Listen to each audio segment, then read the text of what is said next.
The pursuit of happiness. We've all heard the phrase, perhaps from Will Smith's movie, Kid Cudi's song, or in Dr. Carter's case, Thomas Jefferson's Declaration of Independence. Everyone is in this pursuit, but not everyone catches happiness. For me, I wasn't even close a few years ago. But over the course of my life, and especially my last 4 years at Appleby, I have learned one essential tool that helps me keep up in this game of catch. Perspective.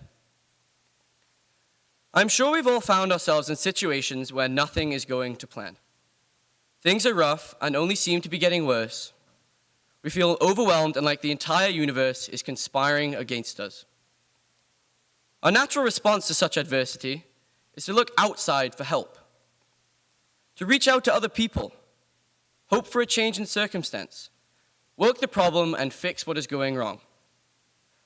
Now, these are all good, productive things to be doing. However, there are times when there isn't anyone to help us, when there isn't the time nor resources to fix the problem. It's in these moments that we have to stop looking outside and start looking inside. As we mature and move towards adulthood, we know that we can't always rely on others. Our capacity to handle challenging sets of circumstances can be hugely improved if we simply change the way we perceive something. Our ability to cope is directly influenced by our perspective, and something that was once terrifying can now become exhilarating, and something that was boring can be fascinating. All you have to do is think and change the lens in which you look through life. Well, easier said than done. This inner journey towards altering your mindset is a challenging one, and I can't say something that will make you click and instantly find happiness. But perhaps by sharing with you parts of my journey, I can help you with yours. So let's start at the beginning. This part of my life I call learning.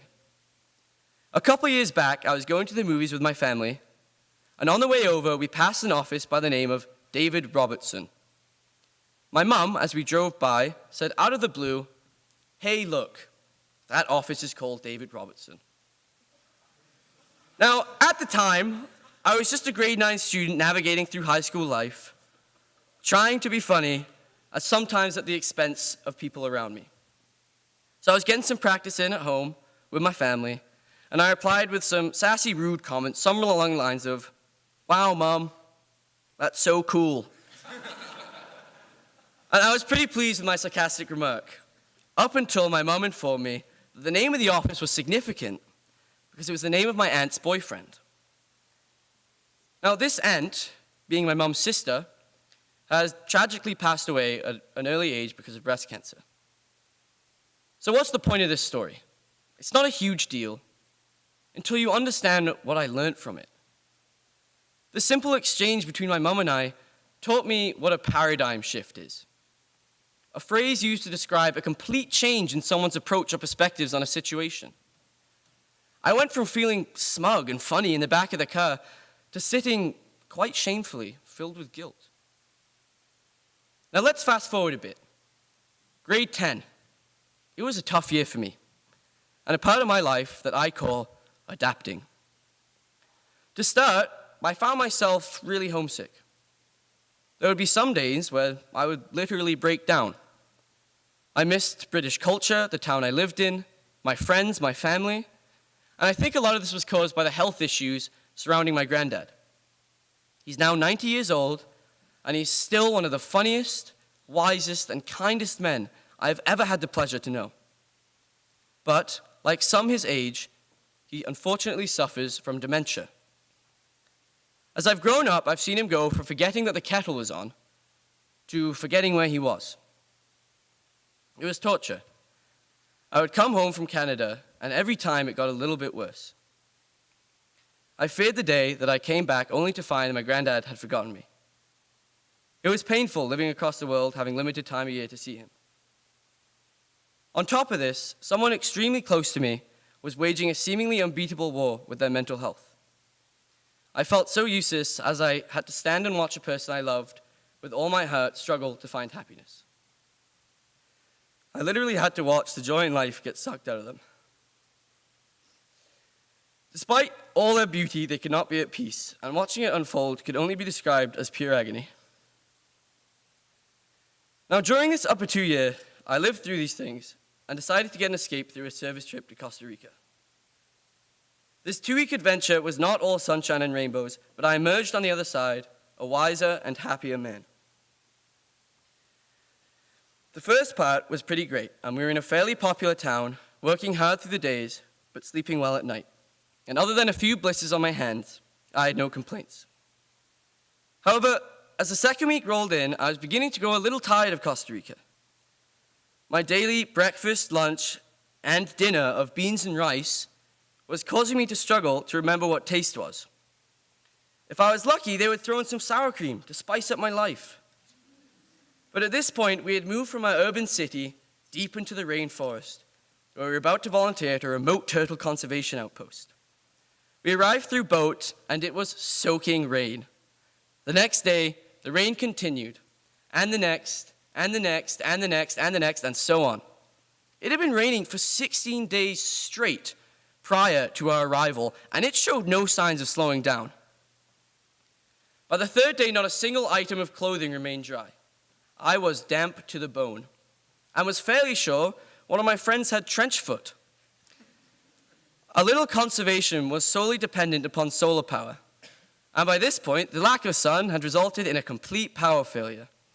The fourth day, the water system malfunctioned. We no longer had access to any water except for emergency supplies that would be used for cooking and ration drinking supplies.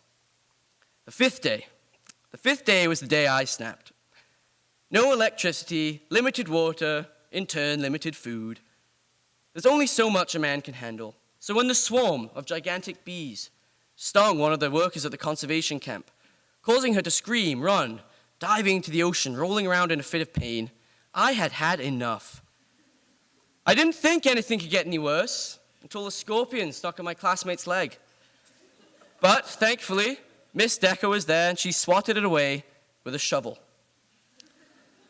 Now, despite the horrors of the day, the silver lining was that for the first time, I kid you not, in this whole 2 weeks, I was not going to be eating beans and rice for dinner.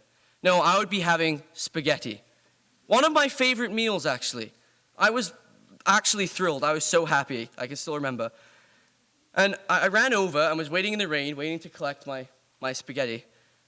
And I got it, and I was sort of like jogging back to my table because it was raining pretty hard. And as a whole, like grouped together, the entirety of the spaghetti slipped off the plate. The whole of it, none was left, not even any sauce. Like the sauce went with it. And it was just lying on the ground in a pile of soaking mud.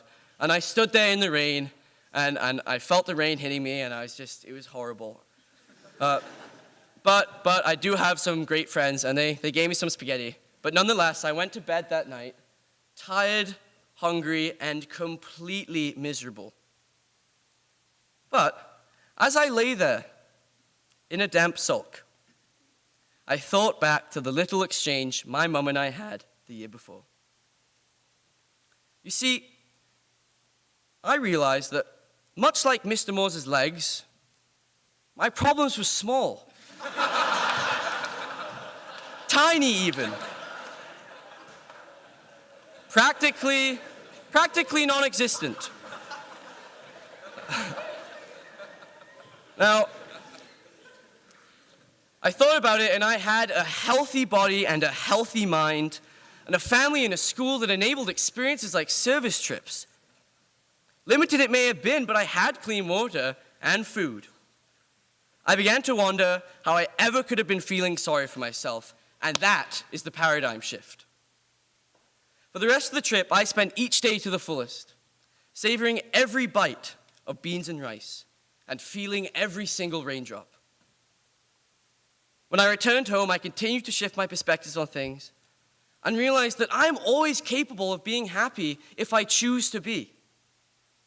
I faced my problems at home with a new attitude, and I went on to enjoy my grade 10 year.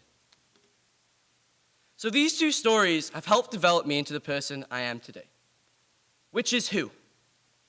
Well, I am Cheesewright, and just like everyone in here, I've been engulfed in this crazy journey we call life. I don't need to tell you that it's been filled with ups and downs because you guys already know that's what life is.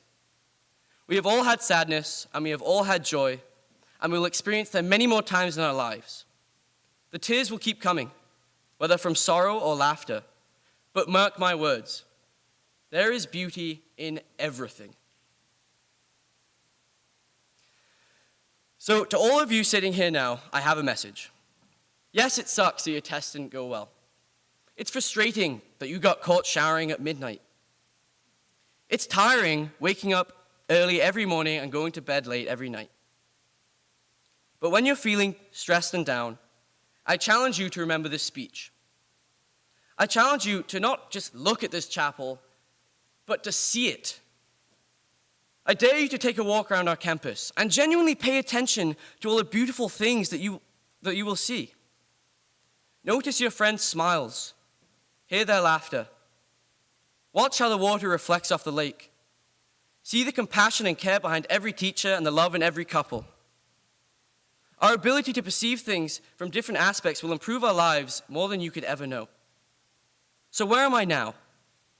What stage is this?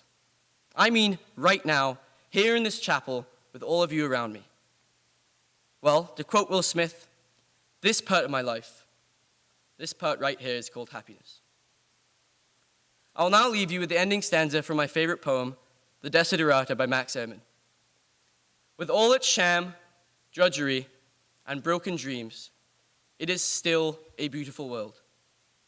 Be cheerful and strive to be happy. Now please rise and sing very loudly hymn 352.